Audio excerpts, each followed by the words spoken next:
Hey, what's up, everyone? Long here. And first off, I just want to let you all know I'm actually on at an Airbnb, traveling for for the week. I'm actually going to be seeing family and then going to celebrate Thanksgiving. But I wanted to get a chance to talk to y'all about like Gladiator 2. And I did say before I had an awesome time, and especially it was awesome when I got to see the movie for free. Thank you to GoFobo. Ultimately, I still stand that that the movie was actually quite awesome to see. Um, the story, of course, didn't. I mean, I will have to, but I also took time to like re-examine like what I said there, and then after some time like thinking about it and then digesting it, I finally saw that. I mean, you know, because I'm able to finally talk about the spoilers, because I've seen a lot of the spoiler discussions all around, like right after the movie came out, and it was basically just um, I decided I'm going to talk about it, and this is and so we're going to discuss now why I decided to give it a 7 instead of an 8. And a lot of and But first off, I'm just going to go ahead and talk to y'all about like all the spoilers here now that there's all the spoiler articles out there. So if you still have a keen interest in watching Gladiator 2 out in theaters, skip this right away and then come back in a couple weeks time, and then we can just hash it out here. So basically Paul Mezcal, who plays how I said Hala, I basically just refer to him as Hala mainly because I wanted to disguise his name purposefully, but then again Wikipedia is a thing, as is a lot of people are just really eager to like just talk about Gladiator 2 and talk about how okay it was and how not so great it was. Um, Basically, I think Paul Mescal does a really good job as Lucius. Basically, he is basically retconned in as the son of the son of the mother uh, uh, Lucilla, and yeah, played by Connie Nielsen. Connie Nielsen is legacy from Gladiator One. So uh, it's so unfortunately they couldn't get like Spencer Treat Clark to reprise his role because nobody thought to like put in that scene like at in the arena after Maximus passes away from the fight against Commodus. Uh, like why? Yeah. Okay. Anyway, I'm gonna go back to that later, but for right now, I just want to let you know that he is essentially like a grown-up Lucius who ends up like going off else to some faraway land. I don't even remember it, and I'm not even gonna bother like looking it up. But he does meet a wonderful lady over there while he's serving his time as a fellow soldier, and his wife is the archer, and essentially she is essentially like the reason why like Lucius sets off to like track down and kill this like Roman general yeah who killed his wife in the conflict. So they do fight. Yeah, so like his city gets invaded by Rome. The set piece, by the way, is freaking amazing. The naval combat, when they're trying to invade the city, is fantastic. All right, so props to the visuals to the visual team for making it work incredibly well. There is strong emphasis on like water effects. Um, yeah, and unfortunately, Lucius is knocked out in the fight and becomes a slave and gets enslaved. Um, Now take it for what you will. I mean, Paul Mescal, he portrays the gladiator title like as well as he can. I know like a lot of people gave him a lot of flack for being like this vapid, no personality type of guy, but I don't know. I mean, like my original thought on it was that I don't think he really needed to be do much else other than being this brutish fighter, which I think is like kind of a departure. I don't think that you can call it a departure. If Lucius grew up to be a gladiator, this is probably how he would have turned up. I mean, like he was a very scrawny boy, I don't think he even had any semblance of like doing like the usual like you know uh you know life of like the Roman prince. Um, so instead, like he basically grows up through fire, through not literal fire, but metaphorical fire. He basically is told to run away from Rome, and then he ends up like fight. He ends up having to grow up rough and become a very strong and sturdy fighter. But he does end up being happy for a while. And sadly, he doesn't get to have kids because his wife was killed in the was killed in that conflict. So um, I believe his killer was her killer was General Cassius. That was his name, and that's played by Pedro Pascal. He does, do the part, pretty reasonably well. He's not, but in about 30 minutes, you figure out that this guy is not the real villain. That villain. So essentially, there's like basically three different kinds of villains. So there's the twin brothers, who are mentioned in the prologue of the movie, where like Rome gets conquered 16 years later, and to me that seems very far fetched. I mean, like it's been a long time. Honestly, this is the part where now I'm thinking, yeah, I'm glad that I'm happy that I had a good time at the movie, but honestly, this movie did not need to get made at all because it makes absolutely zero sense that Maximus managed to get the Republic of Rome realized at the end of Gladiator One, and then 16 years later, his death meant nothing to me now, because the whole point of like Maximus, fighting Commodus was not just to get revenge, but to basically help Marcus Aurelius realize his dream.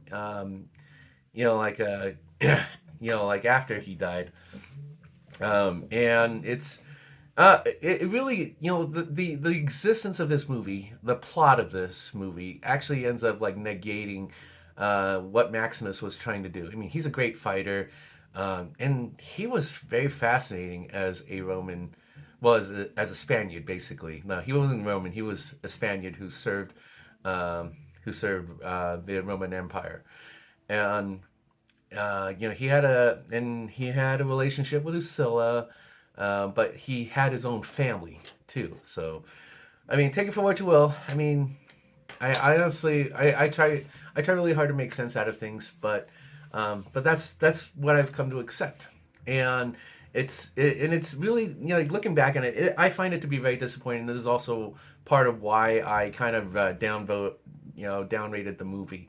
Um, you know, like uh, like some time later, because um, what really got my attention were essentially two things. One is basically like the set pieces. The naval battles are actually quite awesome.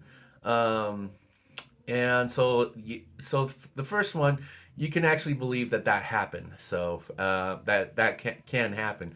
I don't know too much about what conflicts particularly that Rome participated in back in those days. This movie is billed as a historical fiction type of a movie.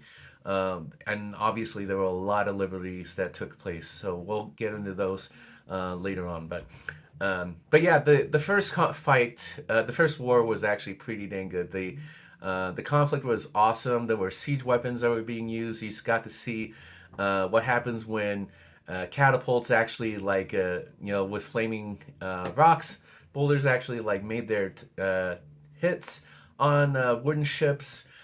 Uh, Basically, you get, yeah. I mean, like everything in those ships are like set on fire, and they're you know people are like kind of like they don't really have much of a chance. I mean, you're lucky if your ship even makes land at all, because you're just trying to you're trying to besiege this place, and if you get hit, you're toast. Um, yeah, you don't even get a chance to swim. You're basically dead because of it. You got hit with a flaming boulder, and interestingly enough, of course, and probably for plot purposes, Acacius's ship does not get hit.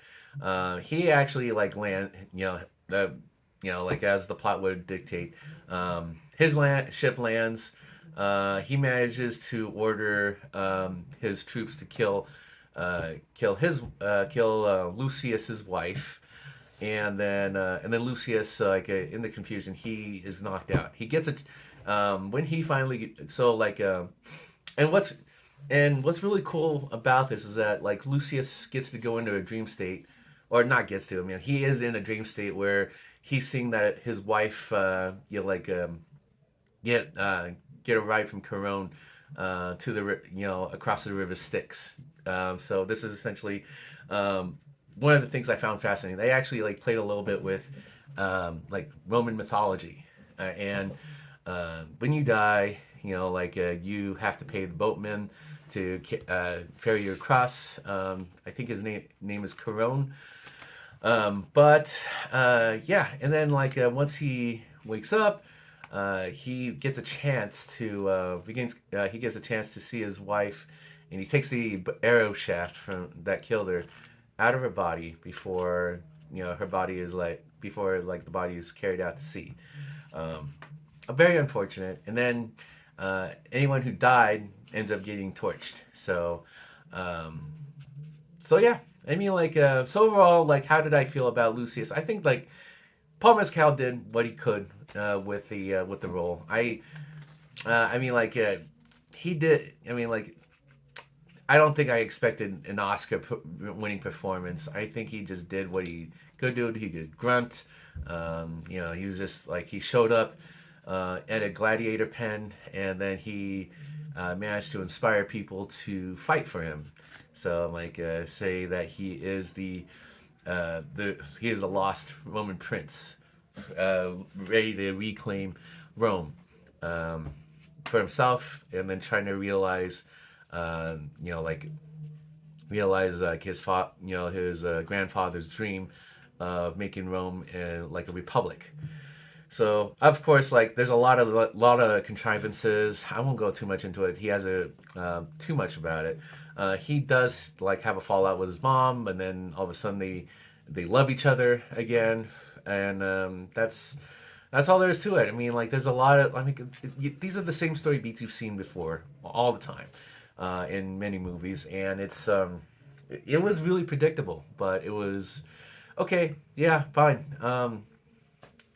And that's basically how that movie was treated. But overall, I think he was still okay. I don't think he was as bad as a lot of people have been portraying him as. I think he did his part. So, the other part, which was I found interesting, was Denzel Washington. Now, I originally just okay, so when he was introduced in the promotional trailers, for some reason there was a lot of modern music that was playing in the background. I think there was a Kanye West song, and it was or a P Diddy. I don't know, but anyway, it was a song that did not need to get mixed up with Roman with the Roman setting of Empire setting of Gladiator 2. It's about as cringe as when they were playing that trap music when Yasuke from Assassin's Creed Shadows was killing Japanese. He was basically the foreign invader, in Assassin's Creed Shadows, and pretty much everyone knows that controversy. And I got boy oh boy do I have a lot of things I want to say about that. But anyway, so going back to Denzel Washington, when I went to this movie, I was because I got the ticket, I decided, you know what, I'm just going to go ahead and give Denzel Washington a chance to play his role and see how he does as Macrinus. So basically, he's an arms dealer and a slave trader. So that's basically his role. But Denzel Washington, he does a good job, but and I thought that he sold his part okay, but at the end of the day, it's basically gay, bisexual Denzel Washington, because you cannot get past that swagger, and then his swagger ends up sticking out like a sore thumb out there. I mean, it's Denzel Washington. It's not Macrinus. It's Denzel Washington. I mean, I don't know who the heck this Macrinus is. I mean, like, I'm sure he was a white guy in Rome. So, but okay, but I bought into it because like Ridley Scott, he took a lot of liberties. I mean, not saying I mean like not saying that it's okay, but I excuse it so I can at least see if I can't get into the movie.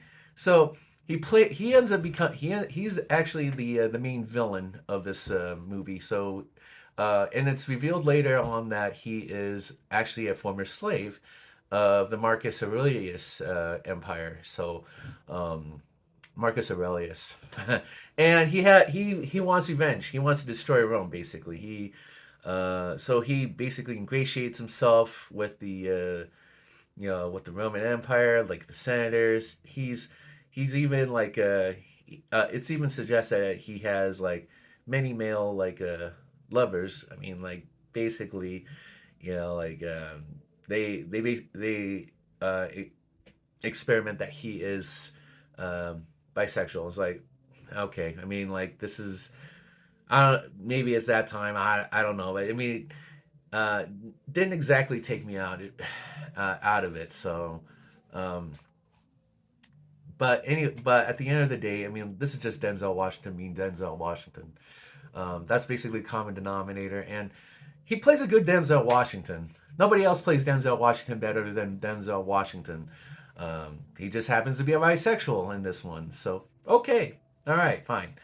Um, at the end of the day, yeah, I mean, like he's the one who ends up like killing off my lovely like Connie Nielsen. I love her very much.